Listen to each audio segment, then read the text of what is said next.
as optimistic about Bitcoin as we ever have been, but there are a few regulatory and tax uncertainties, and we had been waiting for the discount between GBTC and NAV to narrow. It was as high as 50% at one point last year when there was great uncertainty around all of the turmoil in crypto generally, and now it's single digit. And there are now other products out there that we can use to gain exposure to Bitcoin in this moment, and it's just a moment of uncertainty between now, we think, and January 8th to 10th, somewhere in that range perhaps, but we, out of an abundance of caution, didn't want to take any risk. Bitrue, the ProShares, is already approved. There's no regulatory uncertainty having to do with it. So we chose to maintain our exposure through Bitrue for the time being. And as I mentioned before, there are some tax and regulatory uncertainties still as part of this process. We don't know exactly who's going to be approved and whether they've met all the criteria that the SEC has put before us. We know we have, but we don't know if others, including GBTC, have. We just don't know. So again, out of an abundance of caution, and GBT's discount, again, it was as much as 50% relative to NAV. So not only have we enjoyed this year the run in Bitcoin itself, but we've had the nice closing of that discount. So it's been, double good news for us. Well, we think the probabilities have gone up because the SEC has been highly engaged compared to what was happening before. Before, it was just denying approval. And we just kept putting our filing in again, try, dogged and determined. And so here we are. We think we're first in line, and that's why there is this January 10th deadline. But we like the idea that the SEC has been so engaged, and it's not just with us, it's others as well. We think a number of funds could be approved at the same time. And they've been asking not only one set of questions, but follow-up questions. And again, that's a very good sign. Well, speaking of engaged, go ahead, please. No, Yeah, finish. The last few questions have been very technical. And so more de rigueur, and you'd expect them to be asking these questions as we head toward an approval. Now, it's not 100% certain, and so we want to make that clear as well. This is the SEC, and we never know, what might happen along the way. Welcome to the Cryptoteacher. And I come back with that video just to make you think. Don't forget to like and subscribe to the channel. And make sure you're joining the Patrons. If you're not a part of Patrons, make sure you're hitting the Cash App. And we have Cathie Woods giving excuses while she's dropping GBTC. And of course, guys, if she has her own spot Bitcoin ETF, that makes no sense for her to be invested in Grayscale. Remember, Grayscale wants to turn this fund over into a spot Bitcoin ETF. And Bitrue is a futures product, not a spot. But guys, those are part of my Patreon, my premium Patreon. I gave you a way to hedge yourself in this first quarter. Make sure you're getting yourself in position. And we have January 10th being the deadline for the spot Bitcoin ETF. And everyone is saying the SEC is going to approve everyone at once. But we know there's going to be some drama thrown in there. So guys, get your popcorn, sit back, and let it play out. And then, guys, we have 3D printed homes. And guys, I've done plenty of videos on this. And no one said anything about affordable homes and 3D printing. But we know this is the perfect time to sell it. We don't have enough homes on the market. Now we need to bring in the machines to build cheaper homes. Like the home builders can't build cheaper homes in the first place. Remember, over these next 5 years, we're going to have mass layoffs. A lot of people are not going to be able to afford these homes that they purchased. They didn't purchase the starter homes like back in the day when I was growing up. I bought my first house when I was about going on 20 years old, but I was educated on real estate very early, 9, 10 years old. But over these next 3 to 5 years, majority of these homeowners are going to be either upside down and then also unable to make the payments. Remember, the NWO caused the problem, wait for the reaction, and run in with the solution. And we know that solution is that free money. So therefore, they can control you. And we know the people are going to beg for this solution. We already seen this movie before. Sitting at home getting free money. Babylon 2.0. So guys, you're witnessing the fall of America to Babylon with the United States World Reserve Currency and the rise of the emerging markets, the BRICS nations with the digital yuan backed by that digital SDR. And remember, the crypto teacher told you, because he knows. When it comes to the NWO, it's all planned out. You have a wonderful day. Go back. Your next guest launched a 3D printed home business to fight the affordability crisis. His company, Allquist 3D, completed the first ever owner-occupied printed home in Williamsburg, Virginia in 2021. Look at that, 3D printed. 3D printing is about 15 to 20% cheaper when compared to regular home construction, and perhaps the biggest selling point, houses can be printed in just 48 hours. And they can also be designed to withstand extreme weather. Joining us now with more is Zachary Mannheimer, Allquist 3D founder and chair. Zach, good morning. I mean, okay, Williamsburg, Virginia, I don't know if that's Kings Mill or where that might be, but that is a beautiful home. But what exactly can you 3D print? I'm sure the house has added siding and shutters and things like that. What is is that truly your finished product? Good morning. Yes, we can 3D print the walls and foundation of a home.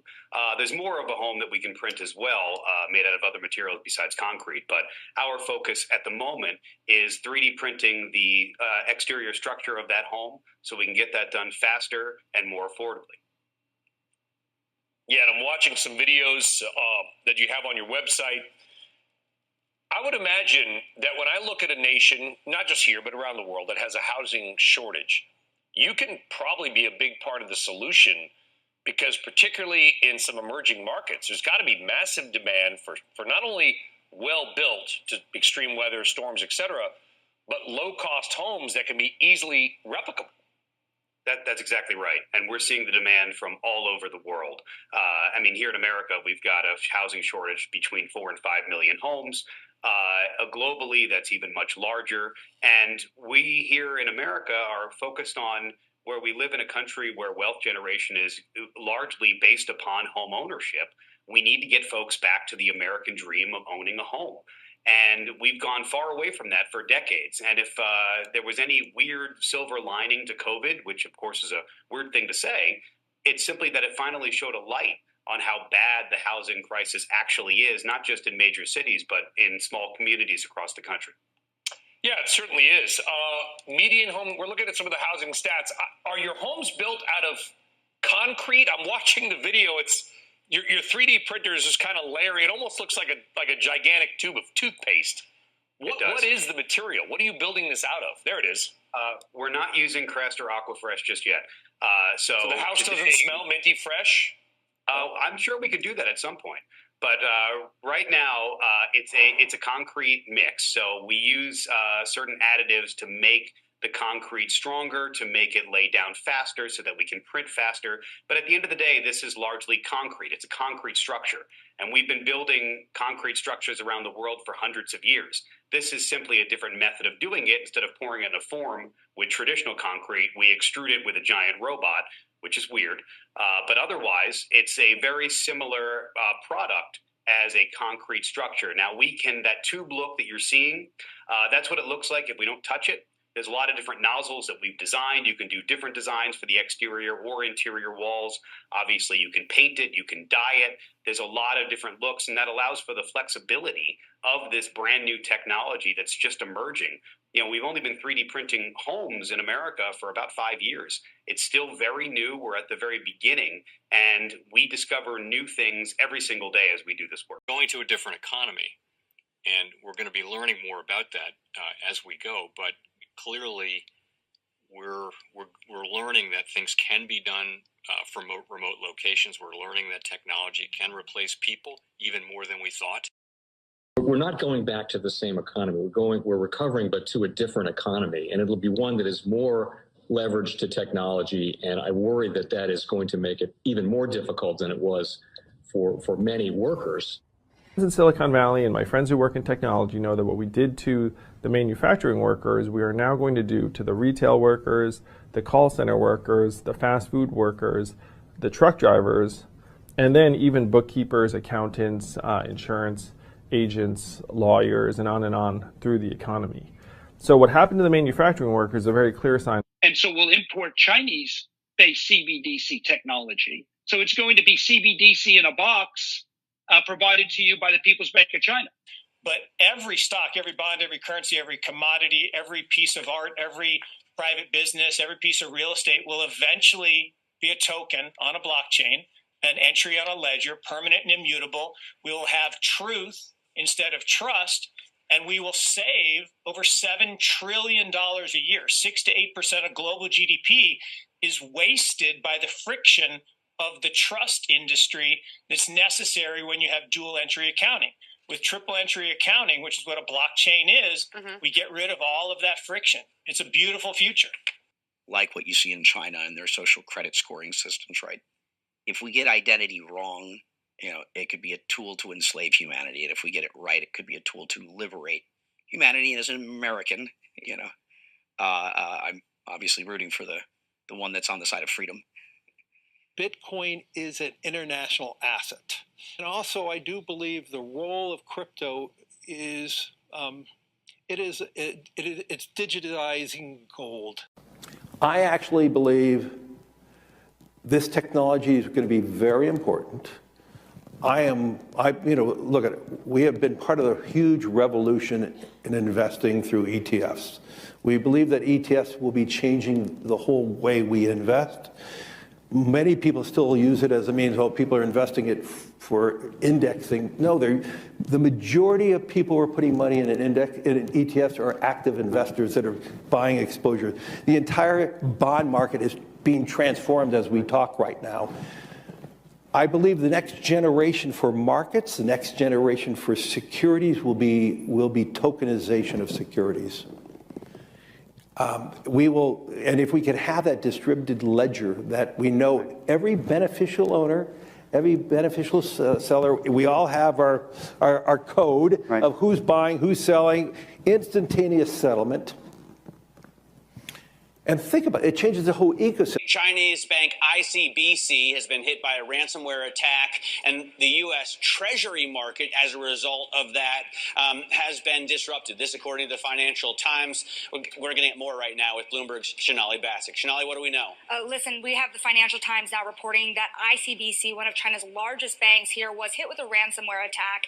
And remember, they're a very significant intermediary in the Treasury market. The SIFMA has told its members that this has been part of the reason here that the system is kind of clogged up, if you will, during that auction that we saw a little bit before.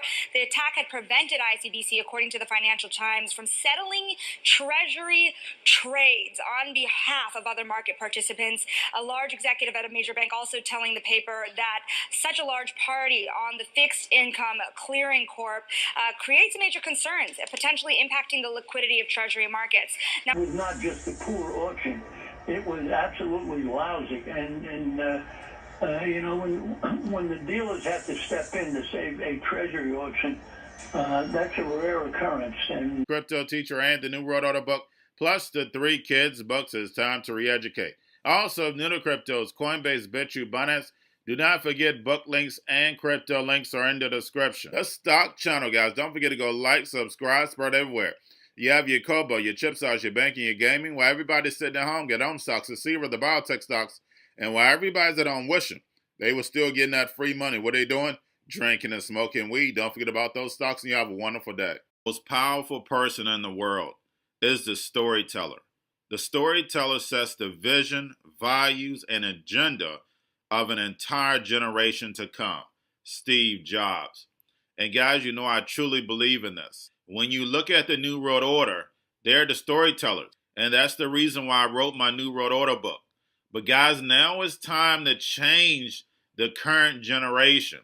And I wrote 3 kids books. You know, I love the Trinity because I understand the power that's in it. So I have 3 books. We have an opportunity to change the generation, to educate, not just me, but I want to show you that I take action on a daily basis.